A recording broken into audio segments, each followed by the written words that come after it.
lots of nice places in the world. I could live with considerable pleasure in the Pacific Northwest, or in New England, or in the Mississippi Gulf Coast, or in Key West, California, or Honolulu. But there's only one of me. I can't live in all those places. So if you can only have one house, then it has to be in New Mexico.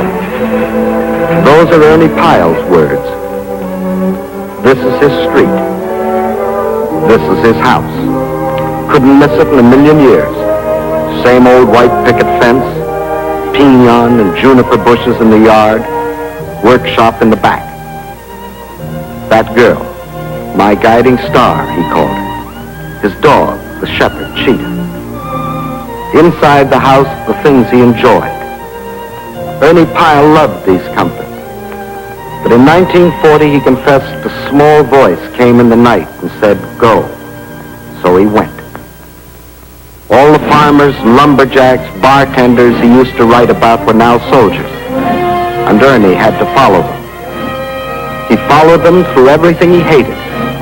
Through long marches, bitter cold, homesickness, and fear. He said there were a lot of heels in the world, and they had to be licked before he and his friends could return to the familiar land they left behind. Ernie's special land was his adopted state of New Mexico. He'd been through this state, every inch of it, and he knew it and missed it. He knew and missed Santa Fe, with its Capitol building where politicians argue in English and in Spanish, with its old Palace of Governors, over which the flags of Spain, Mexico, the Confederacy, and the United States have flown. Taos, quaint village to the north, where ancient pueblos gave New York City its idea for modern skyscrapers, where artists sit all day painting, and where that great frontier scout, Kit Carson, who taught us many tricks we use against the Japs, lies buried. Gallup, that quiet little town, now the center of a booming wartime coal industry. Roswell, modern city, and home of the New Mexico Military Institute, where tomorrow's soldiers learn to march. Silver City, flourishing in the foothills of the Rockies, flourishing as a result of this, silver and lead and zinc, scooped out of the earth for the war. Carlsbad Caverns, where visitors come to see one of the wonders of the world, where school kids come to sing Rock of Ages. All these places in New Mexico, Ernie Pyle knew and liked. But most of all, he liked just the ordinary, simple things of home, and he liked them unchanged. In his words, these are the things he loved and fought to save. We like it here because our front yard stretches as far as you can see. And the distance sort of gets into your soul and makes you feel that you, too, are big inside. We like it because you can take a Sunday afternoon spin into the mountains. And along the way, you can see people picnicking. Other days, we like to get down on the desert early and see sunrises so violently beautiful, they're almost frightening. A half-hour's drive from home is the Indian reservation, Isleta. The old men work long hours in the fields, while the women take care of the adobe homes and bake in ancient clay ovens. This is a special occasion, Corpus Christi Day. Outside the church, Father Shaw leads a prayer for those in uniform, while inside, a Pueblo mother lights a candle for her son overseas.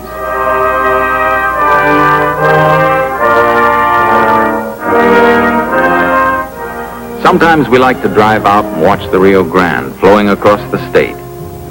Here, 400 years ago, the Spaniards came looking for the 7 cities of gold, and instead founded Sleepy Sandoval.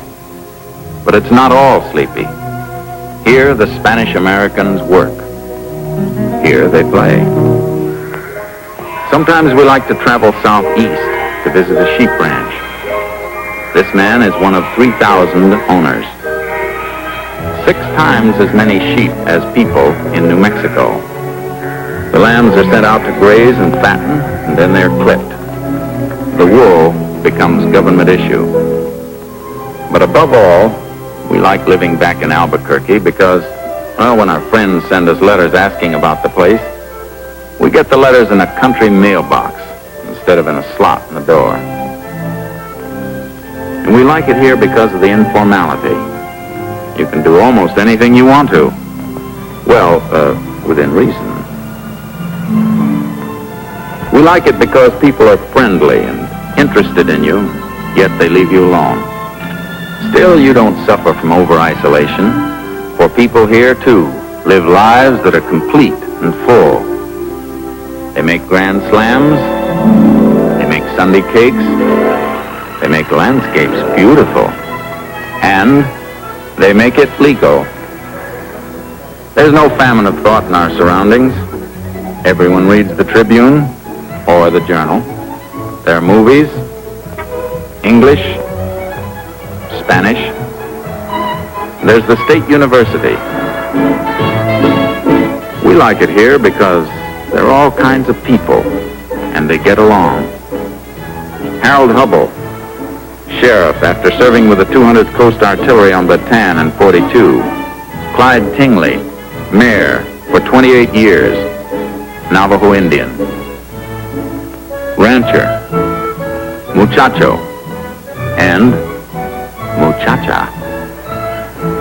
Big chief and his tribe. But New Mexico, like everywhere else, has felt the war. Here, too, are women waiting for their men to come back, listening for any word of their sons and husbands who are away. Women who lost a whole National Guard regiment to the Japs after Pearl Harbor. Women waiting. Loving New Mexico is like being in love with those women. You don't love a woman because she wears No. 3 shoes or eats left-handed. You love her because you love her. And that's the way we are about the Southwest. And that's why I can't help but feel bad about leaving. Being with the American soldiers has been a rich experience. To the thousands of them I know personally, and the hundreds of thousands for whom I've had the humble privilege of being a sort of mouthpiece. This, then, is to say goodbye. And good luck.